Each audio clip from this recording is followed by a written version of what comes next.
नमस्कार, आप देख रहे हैं चौकस भारत और मैं ब्रजंत। जनसुराज के प्रणेता प्रशांत किशोर भारतीय जनता पार्टी के ऊपर हमलावर दिख रहे हैं।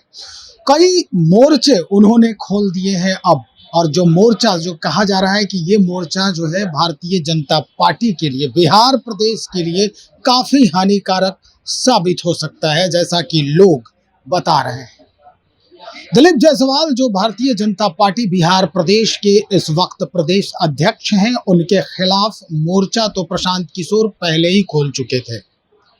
एक जो मामला है उनके अस्पताल का और उससे जुड़े हुए कई मसलों का, वो प्रशांत किशोर ने उस मसले को प्रशांत किशोर ने फिर से उजागर कर दिया है, और इस बार पुख्ता सबूत के साथ उजागर किया है।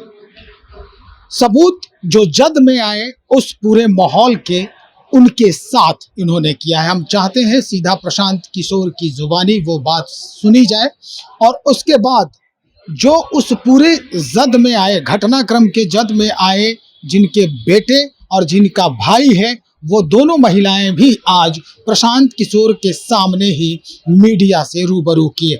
हम दोनों की बातें एक एक करके सुनवाते हैं आपको, जरा गौर से सुनिएगा। और ये लोग बहुत गरीब घर के लोग हैं। इनके पति वहां साधारण छोटा मोटा व्यापार रोजी रोजगार करके अपना जीवन चलाते हैं, परिवार चलाते थे। 2007 में इनके घर के बगल में सरस्वती शिशु मंदिर के एक विद्यालय से जुड़ा हुआ रोड और रोड के इर्द गिर्द जमीन के खरीद बिक्री को लेकर विवाद शुरू हुआ। इनका एक लड़का राजेश शाह, उस समय उसने वहां लोकल लोगों के साथ मिलकर उसका विरोध किया। दिलीप जायसवाल जी वहां 10 एकड़ जमीन कब्जा करना चाहते थे, खरीदना चाहते थे, लोगों से जबरदस्ती करना चाहते थे। जैसा कि इन लोगों का कहना है कि इनके लड़के ने उसका विरोध किया। पहले उसको धमकी मिली, पीछे हटने की बात कही गई, और फिर 2007 में एक दिन उसका एक दोस्त दुर्गा पूजा की तैयारी के नाम पर उसको घर से मोटरसाइकिल से पकड़ बैठा कर ले गया, इन सब के सामने ले गया। और फिर इनको खबर मिलती है कि एक भीड़ ने उस बच्चे को, इनके बेटे को घेर कर पीटा है, और इतनी बुरी तरह पीटा है कि वो ऑलमोस्ट मरणासन्न हो गए, और उनको किसी सरकारी अस्पताल में नहीं ले जाया गया। वो कहीं सरकारी अस्पताल में नहीं गए, उस व्यक्ति को उठाकर दिलीप जायसवाल के नियंत्रण वाले MDA माता गुजरी देवी कॉलेज में, मेडिकल कॉलेज में ले जाया गया। अब सुनिए कि भाई लड़का इनका गया, और तथाकथित तौर पर पुलिस का जो एक वर्जन है कि भीड़ ने उसको मारा, उसके पास पिस्टल था, ऐसा पुलिस के एक आरोप पत्र में कहा गया है, जैसा कि किसी ने इल्जाम लगाया है। वो बच्चा 50 उसको 100 लोग रोड पर मारते रहे, लेकिन उसके हाथ में पिस्टल है, उसने पिस्टल नहीं चलाया। और पुलिस को इसकी सूचना किसने दी? पुलिस के खुद के रिकॉर्ड के हिसाब से दिलीप जायसवाल ने खुद पुलिस को बताया कि एक भीड़ यहाँ पर है जो उनके घर से 2 किलोमीटर दूर है। देखिए कितने बड़े समाज सेवी हैं, कितनी चिंता उनको है। भीड़ एक बच्चे को मार रही है, एक युवक को मार रही है। पुलिस को सूचना दिलीप जायसवाल ने दी। उस बच्चे को वहां से दिलीप जायसवाल के मेडिकल कॉलेज में भर्ती कराया गया, राजेश शाह को। उसके बाद 2 दिनों तक ये पूरा परिवार, ये इनके शब्दों में अभी आप सुनिएगा, ये लोग छटपटाते रहे कि हमको हमारे बच्चे से एक बार मिला दीजिए।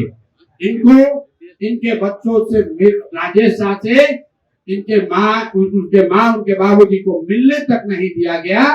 और पुलिस ने केस ये बना दिया कि यही आदमी सुपारी लेकर दिलीप जायसवाल का मारने आया था, पिस्टल लेकर, और दिलीप जायसवाल के समर्थकों ने या सामान्य नागरिकों ने उसको घेर कर मार दिया। अब वहीं पे खत्म नहीं हुई बात। 1 साल तक करीब इनका FIR रजिस्टर नहीं किया गया है। उस जवान लड़के के मौत के सदमे से इनके पति, अमला देवी के पति, और उस लड़के के बाप 2 बरस में बेड पर गिरकर उनकी मृत्यु हुई है। और तब से ये बूढ़ी माँ और ये बच्ची, उस व्यक्ति की बहन रीता जी, ये लोग तब से लड़ाई लड़ रहे हैं। हाई कोर्ट गए, मुख्यमंत्री के दरबार में गए, वहां से ऑर्डर हुआ कि इस पर तुरंत कार्रवाई की जाए। वहां का एसपी, अब नाम पिछली बार नहीं बताया था, आज बता रहा हूं, M.K. नायर, उसने एम.आर. नायक जो वहां के एसपी थे, उनकी पत्नी बजाबता आज MBBS करके डॉक्टर हैं। जरा पता कीजिए कि इस केस के बाद वो डॉक्टर कैसे बन गए। उस केस का आईओ SK दुबे, नाम नोट कीजिए, मैं सीधा नाम बता रहा हूं। SK दुबे जो केस का आईओ था, रिटायर होने के बाद दिलीप जायसवाल के मेडिकल कॉलेज में चीफ सिक्योरिटी अफसर के तौर पर उसने बाकायदा काम किया। और आप कहते हैं कि आपका कोई इसमें भूमिका नहीं है, आपकी कोई भूमिका नहीं है, कोई देखने वाला नहीं है। ये लोग जब कहीं न्याय नहीं मिला तो मुख्यमंत्री के दरबार में आए। मुख्यमंत्री के यहाँ से DGP ने फोन करके SP को बताया कि भाई तुम इतना गलत काम कर रहे हो, तुम इनके जो शब्द हैं कि तुम FIR नहीं रजिस्टर कर रहे हो। SP ने बुलाया और अभी आप सुनिएगा उस लड़की से, उस राजेश शाह की बहन से, कि SP अपने सामने इनको बैठाकर इनका जो वर्जन है कि किसी अपराधी को इतना मार रहा था ताकि ये डर जाए, और फिर आकर कहा, जैसे आप पिक्चर में देखते हैं कि जिसको डराना होता है उसको उसके अगल बगल में किसी को बुला के मारता है पुलिस। तो ये बता रही थी कि SP ने इनके सामने किसी अपराधी या किसी बंदी को मारा और मारने के बाद इनको ज्ञान दिया कि अरे तुम शादी उदी करो, अपना काम करो, ये सब कहाँ चक्कर में आप पड़ी है। और केस को फाइनल इन लोगों ने कर दिया। फिर ये लोग हाई कोर्ट गए। इनके हिम्मत की आप दाद दीजिए, हमारी आपकी हिम्मत टूट जाएगी। 2008 से ये महिला दोनों अकेले लड़ रही हैं और कोई बिहार में इनके साथ खड़ा होने को तैयार नहीं है। ये लोग हाई कोर्ट गए और हाई कोर्ट का निर्णय अभी मैं आपको सुना रहा हूं। हाई कोर्ट ने कहा है कि CID को इसको जांच करके तुरंत इस मामले का निपटारा करना है, और अभी तक उसका कोई खोज खबर नहीं है। पुलिस रिकॉर्ड में कहीं नहीं है कि राजेश शाह की मृत्यु कैसे हुई, भीड़ के मारने से हुई कि अस्पताल में पॉइजन देने से हुई कि कार्डियक अरेस्ट से हुआ। किसी को पोस्टमार्टम की रिपोर्ट किसी के हाथ में नहीं है। और ये लोग, जब से दिलीप जायसवाल को ये पता चला है कि ये महिलाएं जन सुराज के संपर्क में आई हैं, ये पब्लिक में बात उठ सकती है, तो कल की बात बता रहा हूं आपको, ये महिला को 50 से ज्यादा फोन किया है उनके गुर्गों ने कि अगर पटना जाओगे तो खैर नहीं है, यहाँ आकर जो समझौता करना है कर लीजिए। मैं कैमरे पर कह रहा हूँ, और अगर नहीं होगा तो कल परसों आपको नंबर भी जारी करेंगे, किस नंबर से वहां के लोकल नेता, 4 अभियुक्त, चारों भाजपा के लीडर है वहां। अभी एक आदमी तो अभी 2024 तक भाजपा का जिला अध्यक्ष था, नामजद अभियुक्त है, कोई पुलिस कार्रवाई नहीं कर रही है। और मोदी जी आकर यहाँ लंबा लंबा बात फेंकेंगे। अरे भाई, अपने राज्य के अध्यक्ष से, दिलीप जायसवाल से पूछो तो सही कि ये मर्डर का अपराध आप पर केस है कि नहीं है। कॉलेज कब्जा करने की बात भी तो कहता है कि वो मौलेश्वर सिंह का कॉलेज हमको कोर्ट से डिग्री है, इसमें कौन सा कोर्ट से डिग्री है। तो मैं अभी चाहूंगा कि 2 मिनट पहले आप अमला देवी, पहले उस महिला का जिगर जो है वो देखिए कि कितना मजबूत जिगर है कि उसने कहा कि हम अपने बच्चे के खून से समझौता नहीं कर सकते हैं। कितना दिन पहले मिले थे आप? 15 साल पहले।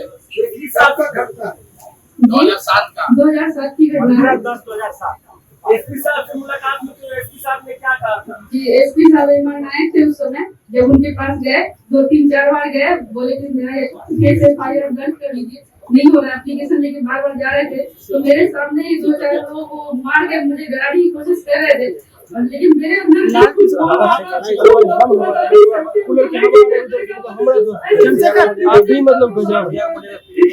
लेकिन मजबूर थे, मेरे साथ कोई नहीं था। वो लोगों को बोले कि शादी ब्याह कर लो, तो ये सब केस लड़ने से कोई काम थोड़ा ना होता है। हम बोले आप मेरी शादी करवाएंगे, तो मुझे डांटने लगे और इसको बाहर करो। एसपी साहब बोले जी, मैनेज करने के लिए भी बोला जा रहा था आपको। जी बहुत बार बोला गया। सीआईडी में केस गया था तो उसके बाद कुछ कार्रवाई हुई थी क्या? जी नहीं, कोई कार्रवाई नहीं हुई। सीआईडी जब गए थे तो सीआईडी को उनके बुला करके वो में कमरा उमरा दिलवाए थे और सीआईडी को वहीं पे सारे मेरे मोहल्ले के लड़कों को बुला करके वहीं पे गवाही दिलवाए थे। पोस्टमार्टम की रिपोर्ट में कुछ कहा गया था, दिया ही नहीं गया पोस्टमार्टम की रिपोर्ट। मुझे तो बहुत टेंशन है। पुलिस जो तुम्हारा एक भाई का जो है शुरू हुआ है वही दोनों और भाई का हो जाएगा। कौन बोला ये बात आपको? मुझे बहुत सारे सुशांत गोप है, दीपक श्रीवास्तव है, राकेश साझा है। प्रशांत किशोर के साथ आप आई हैं तो आपको क्या क्या धमकी मिल रहा है? ऐसा बोला गया कि मीडिया के सामने आप बोले उम्मीद है आपको न्याय का? जी पूरा उम्मीद है। स्पष्ट हो गया होगा कि भाई ये मामला आज की नहीं बल्कि 2008 की है और उस समय से लगातार ये दो महिलाएं जिसमें एक बुजुर्ग हैं जिनके उस सदमे में यानी जब उसके बेटे की हत्या की गई भीड़ के द्वारा तो उसके बाद उस सदमे में उसका पिता भी दुनिया छोड़ दिया, जिसकी जो वीडियो पत्नी है आज यहाँ पर मौजूद रही और आंखों में आंसू लिए ये दोनों माँ और बेटी एक अपने बेटे और पति की विछोह में और दूसरे अपने भाई और पिता के विछोह में बात करते नजर आई। दोनों के आंखों से आंसू छलक रहे थे। इनकी भी बात आपने सुनी, लेकिन इस वक्त जो माहौल है बिहार का राजनीतिक गलियारे का, उसमें जिस तरह से कयास लगाए जा रहे हैं और जो बातें सामने आ रही है, जो बातें छिपाई जा रही है, उसकी हकीकत क्या है। प्रशांत किशोर ने यह भी कहा है कि अब हम एक एक करके नेम बाय नेम सबका पर्दाफाश करेंगे कि दिलीप जायसवाल के उस अस्पताल महाविद्यालय से कौन कौन डिग्री लेकर आगे बढ़ा है, कौन डॉक्टर का तमगा लिया है। तो चलिए इंतजार करते हैं, देखते हैं कि भाई जवाब में भारतीय जनता पार्टी के लोग या खुद दिलीप जायसवाल क्या कहते हैं। बहुत शुक्रिया।